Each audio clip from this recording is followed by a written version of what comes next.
G'day, welcome back to the Bit Talk show. In this video, I'll talk about retirement. 401k for Americans. In Australia, we have SMSF, self-managed super funds, or superannuation. SMSFs are a form of superannuation.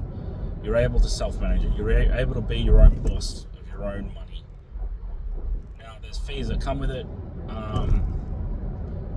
Anywhere from $1,500 to $3,000 a year in admin fees. Mine are about $1,500 with eSuper Fund. But there's a few others around. Amber App, or Amber, AMBER.APP.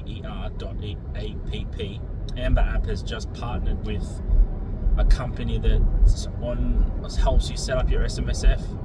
If I was starting again from today, because they've just started this partnership, if I was starting from day one today in Australia, I would use that.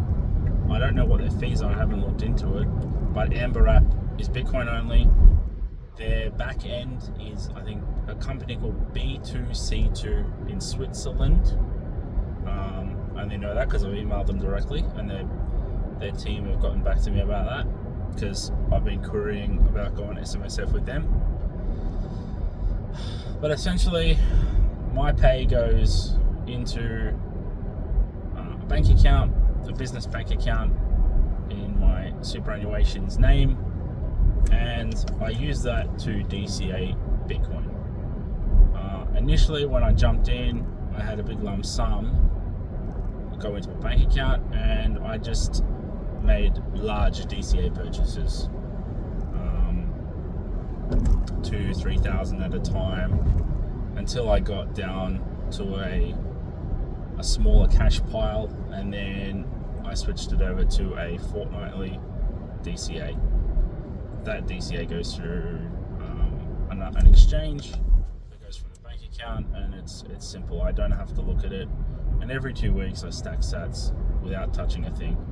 The beauty of using a 401k, using a superannuation, is you can't touch it. You just DCA and you forget about it. And every 6 months or so, I have a look and I go, beautiful, I'm getting there. Performance the last 12 months, 18 months, from the dip of this bull market has been great.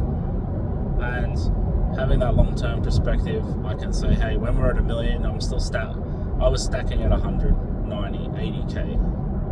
That was a great thing to do.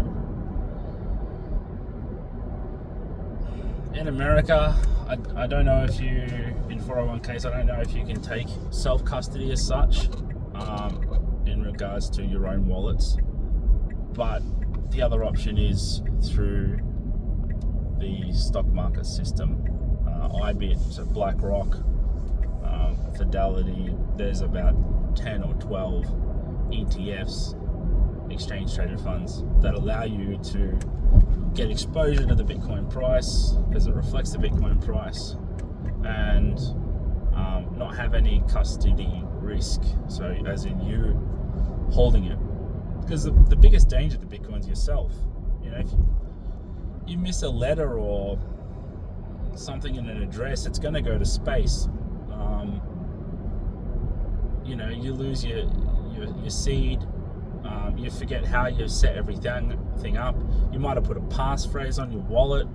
If you lose that, you've lost it. There's so many ways to lose your money, but at the same time, having counterparty risk, there's ways to lose as well. Now, I don't think BlackRock's going in anywhere anytime soon, but it's not BlackRock that are holding on to the Bitcoin, is it? I'm pretty sure it's Coinbase. Now, yes, they have great security measures and all the rest, but if anyone is around for the FTX collapse, where Sam Bankman-Fried took billions from us, then you will understand. I know, because I lived that lesson. I lost a bit with FTX. Wasn't exactly FTX's fault. It was a company in Brisbane, Australia. Their back end was FTX, and guess what? They didn't tell their customers the back end was FTX. So there's 7 board of directors, I believe, took some millions out, and then for a whole week didn't tell their customers that, oh yeah, our backend's FTX, we're going to go down. They just let everyone burn. So after that, after getting burnt with a centralized exchange, I keep a very small amount on exchange. I just keep it enough to where it builds up and I transfer it off. And you would say, well, why don't you buy every 2x and send it off? That's because every time you move to your wallet, you create a UTXO, an unspent transaction output. And if you have, say, 200-300 UTXOs for a small amount, later when Bitcoin goes up and the fees go up, they might be completely unspendable. Now you can, I'm going off on a little tangent with UTXOs here, but it's important, especially if you're going to hold long term and large amounts and multiple UTXOs. And this is where I say education comes in, because you'll start to learn all this. You can consolidate your UTXOs. You got to time it so fees are low, but recently fees have been low for quite a bit. Around the halving, they were very high, insanely high.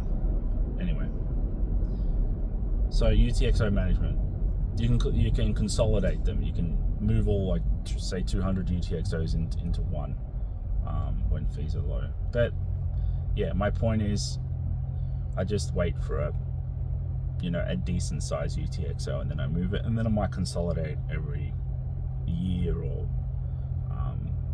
18 months, 2 years, whatever it is. So yeah, take away from this video that to help you hodl long term, consider, not financial advice of course, consider moving all, part, some, a percentage, whatever, into Bitcoin, your superannuation, your 401k. If you're only comfortable 1%, do 1%, because it'll outperform 5%. Or if you're going to go maxi, do it all. Go 99%, 100%. Live like Jack Mallers on credit cards and doesn't own a dollar. And what happens? He considers every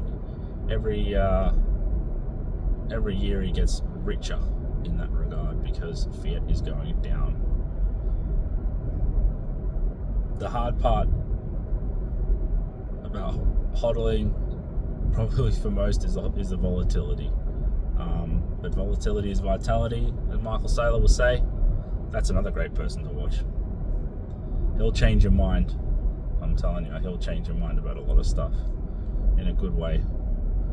But I think it's only good to listen to him after you've sort of read a few books and listened to some podcasts, done 10, 20, 30 hours of research yourself. Because once you go down a Saylor rabbit hole, you either think he's nuts or it completely all makes sense. And then you turn into triple maxi. And your life changes. So yeah, cheers for watching. Subscribe. I will keep making more. And have a good one. Cheers.